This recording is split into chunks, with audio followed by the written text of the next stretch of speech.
and we were allowed to bring each one suitcase and enough food for, I believe, for a few days. I don't remember how many days they told us. And then in the morning we got up and we each packed the suitcase, or I should say my parents packed the suitcase with clothing or some things to eat like bread, and I don't remember what else you could carry to keep for a few days. And we had a report to the which called the Kriminalpolizei, which was the secret service or criminal police.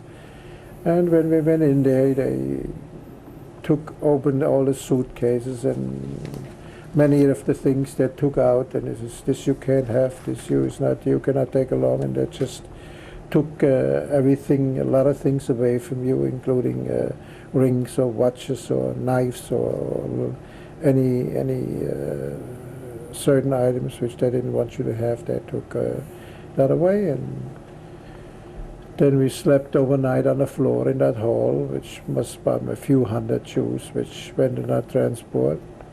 And the next day we just marched to the Bahnhof, which is the train station, and they loaded us on the trains.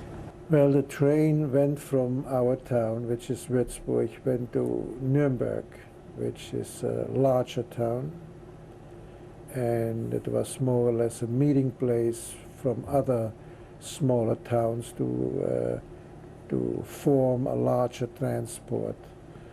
And after spending, I think, of a day or two till the transport was full, or all the ones which were supposed to fill that particular transport, we left from there. Well, it was all everybody was frightened, and even though nobody, I believe, thought of killing or shooting or anything like that, everybody just thought that they taking us to some kind of camp or interning us, not to let us stay where we came from or in our environment. I just believe they just putting us somewhere else. And I think most people at that time, I would think, believed that was the case.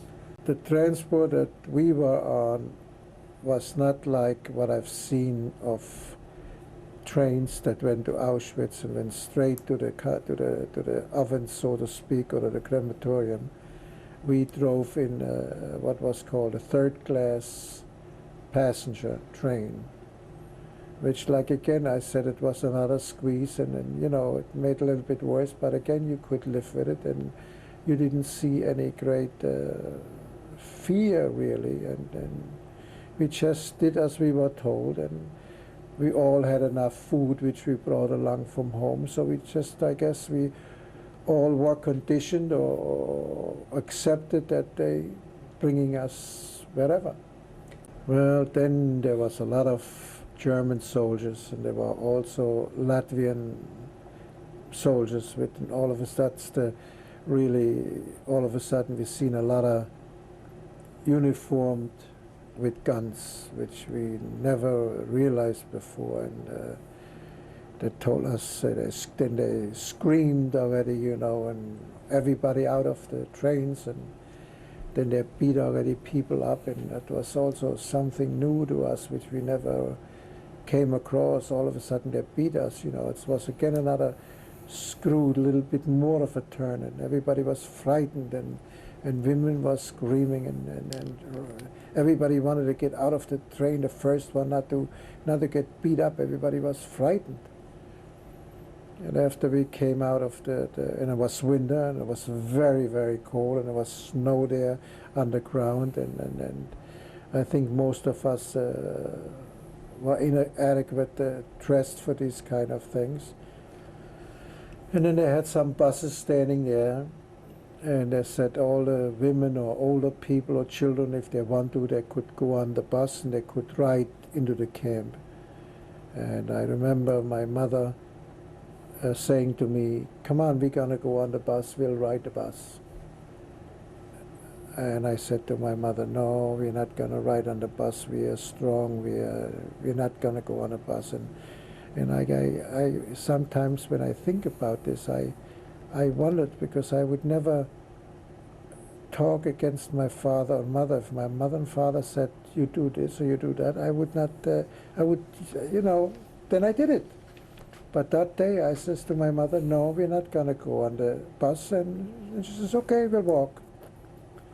And after walking, after coming into this particular camp, later on, not the same day, but later on it came to me and people talked that these buses never got there. These buses with older people and children which went on these buses went into the woods where they had big graves and they slaughtered them right there.